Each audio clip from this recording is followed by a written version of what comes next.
Students, so welcome back to Bright Mind Gurukul. कैसे हो आप लोग सब?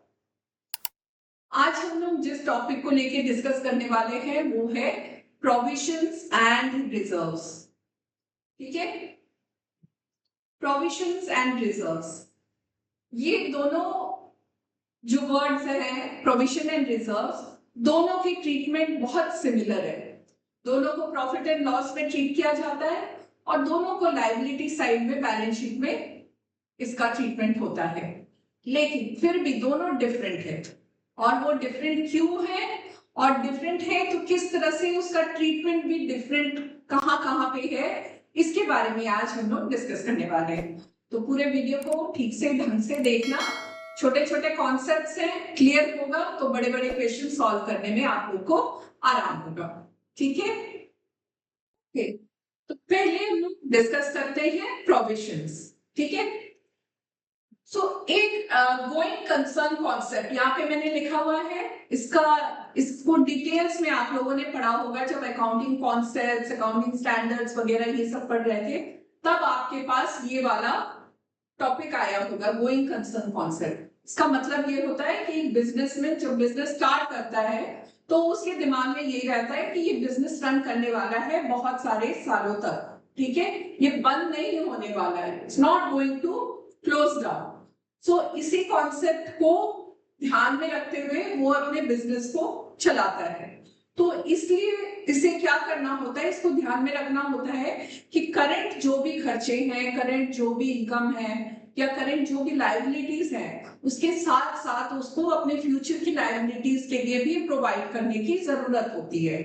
ठीक है, तो इसी जगह पे आपका ये प्रोविजंस एंड रिजर्व्स की बातें शुरू होती है। चलिए, so first we are going to study what is a provision. So provision is an amount set aside out of the profits or even when there are no profits to meet a known liability or a probable loss, the amount of which cannot be determined exactly. इसमें दो तीन चीजें हैं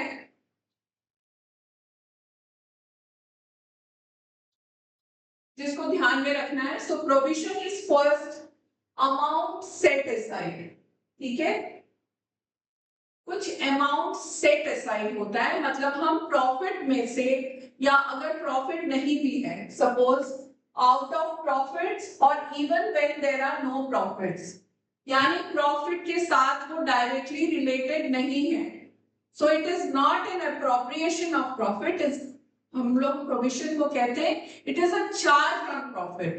ठीक है, तो profit हो चाहे नहीं हो, मुझे इस प्रोविजन को एज एन एक्सपेंस ट्रीट करना होता है। ठीक है, so for a liability to meet a known liability जिसका हमें एग्जैक्ट अमाउंट नहीं पता है।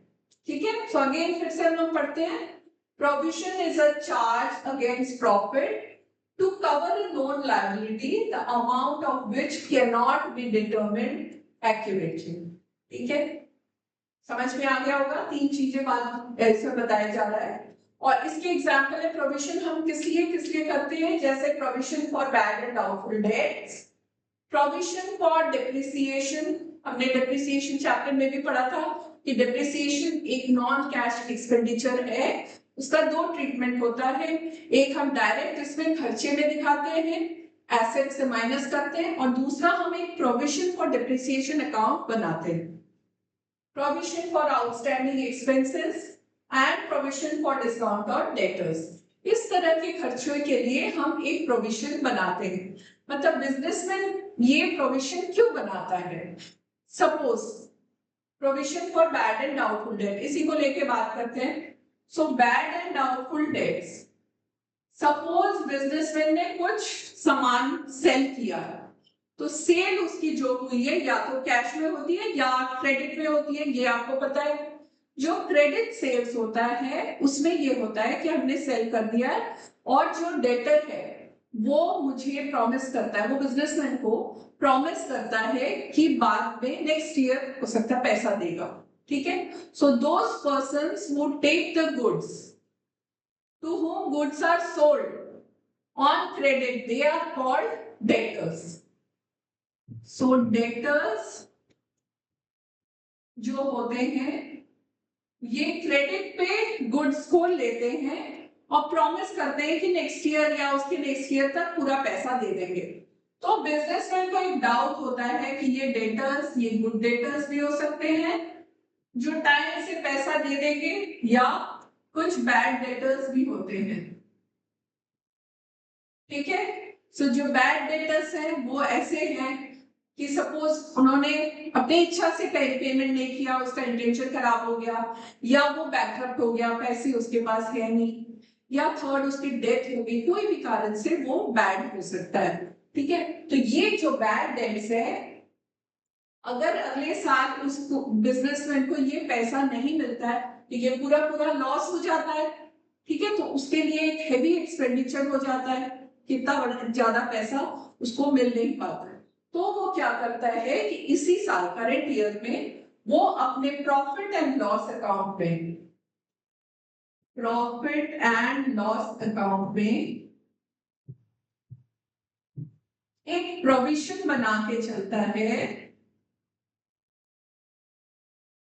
Provision for bad debts. ये खर्चा एज एन एक्सपेंस इसको प्रॉफिट एंड लॉस अकाउंट में ट्रीट करता है और उसके बाद फिर उसकी प्रॉफिट निकाली जाती है। ठीक है, तो इसका मतलब होता है ये प्रॉफिट का एक चार्ज है, चार्ज अगेंस्ट प्रॉफिट, यानी इसको एक्सपेंस की तरह ट्रीट किया जाता है ताकि प्रॉफिट में से, इसका मतलब ये होता है कि आपके साल में जितना भी आपका प्रॉफिट होता है या आपका प्रॉफिट नहीं भी हो तो भी हम इतना पैसा अलग से हटा के रखते हैं in order to cover the expenses और losses that are going to arise in future. पहले से ही हमें अंदेशा अगर हो जाता है कि कुछ हमारा लॉस हो सकता है अगले साल, तो हम इसी साल उसको प्रोवाइड करते हैं। So this is provision. ठीक है, देख ले, आप नोट्स अगर बनाना चाहते हैं, पॉइंट्स अगर लिखना चाहते हैं तो लिख लो। तो प्रोविजन फिर जल्दी जल्दी इसको भी देख लेते हैं।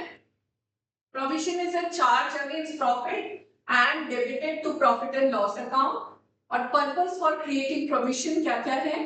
To account anticipated loss, to account for depletion और diminution in the value of asset, तो एसेट की वैल्यू कम हो जा रही है, to account for liabilities that may arise in future. और ये एक एस्टिमेशन है, यानी एग्जैक्ट अमाउंट हमें पता नहीं है कितना लॉस होने वाला है, हम एक एस्टिमेटेड अमाउंट का प्रोविजन बना के चलते हैं। ठीक है, now coming to reserves. What is reserve? This is an amount set aside out of profits, ये बहुत ध्यान से देखना, it is out of profits, to strengthen the financial position of a business और to meet any future uncertainty या expansion needs. तो basically ये financial condition को काफी स्ट्रॉन्ग बनाने के लिए ये अलग से प्रॉफिट के, आउट ऑफ प्रॉफिट्स, इसका मतलब क्या हुआ? जो बिजनेस में ऑलरेडी प्रॉफिट बन गया है, ऑलरेडी प्रॉफिट है, उसमें से कुछ अमाउंट रिजर्व्स में रख दिया जाता है। प्रोविजन में क्या था कि प्रॉफिट बने या ना बने, हम एक्सपेंस की तरह उसको, प्रोविजन को ट्रीट करते हैं, थोड़ा अमाउंट अलग से हम रखते हैं एज एन एक्सपेंस, उसको ट्रीट करते हैं, प्रॉफिट हो चाहे ना हो।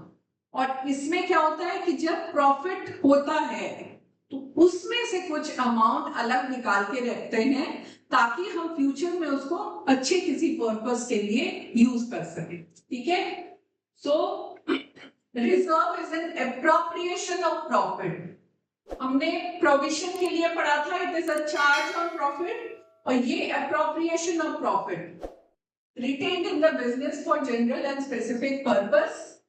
इसमें क्या क्या है? जनरल रिजर्व होता है, स्पेसिफिक रिजर्व होता है, चाहे किसी पर्पस के लिए रिजर्व बनाया जा रहा है, या कैपिटल रिजर्व या रेवेन्यू रिजर्व। ठीक है, इस तरह के हमारे रिजर्व्स बनते हैं and and this is only out of the profit of the business.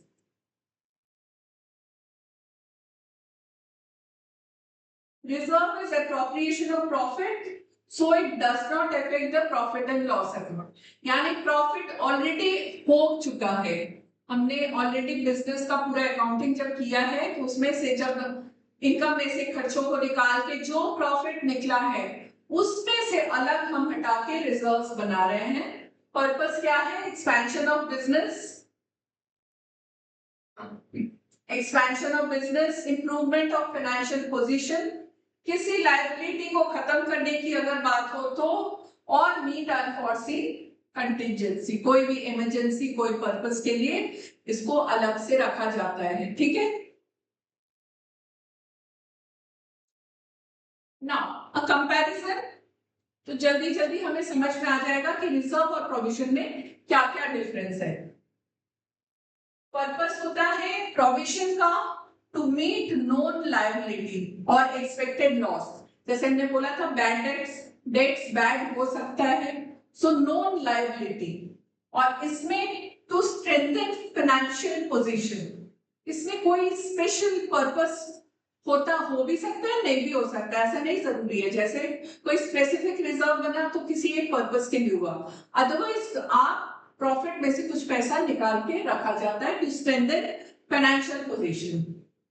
Source क्या है? It can be created even if there is no profit, और ये बनता है only out of profit. Profit है तो रिजर्व्स होगा, नहीं तो नहीं। नेचर उसीलिए इसको कहा जाता है it is a charge against profit. Profit derive करने के पहले ही इसको ट्रीट किया जाता है, और ये एप्रोप्रिएशन ऑफ प्रॉफिट है, मतलब प्रॉफिट हो गया है उसके बाद उसमें से अलग कुछ रखा जाए। नेसेसिटी ये कंपल्सरी है, ये ऑप्शनल।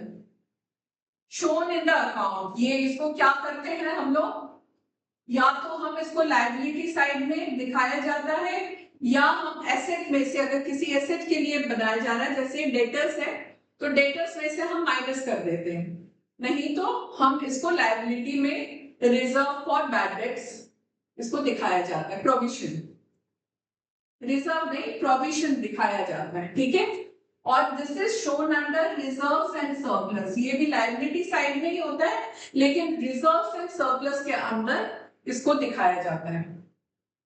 इफेक्ट क्या होता है? ये नेट प्रॉफिट को कम कर देता है, and created after net profit is determined, so ये प्रॉफिट जब ऑलरेडी प्रॉफिट बन जाता है उसके बाद रिजर्व्स निकाला जाता है, तो ये प्रॉफिट को नहीं अफेक्ट करता है। और यूज क्या होता है? For specific known purpose and can be used for expansion. ठीक है, फटाफट से देख लो आप लोग।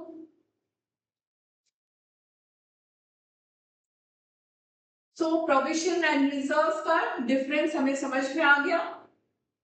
आगे बढ़ते हैं।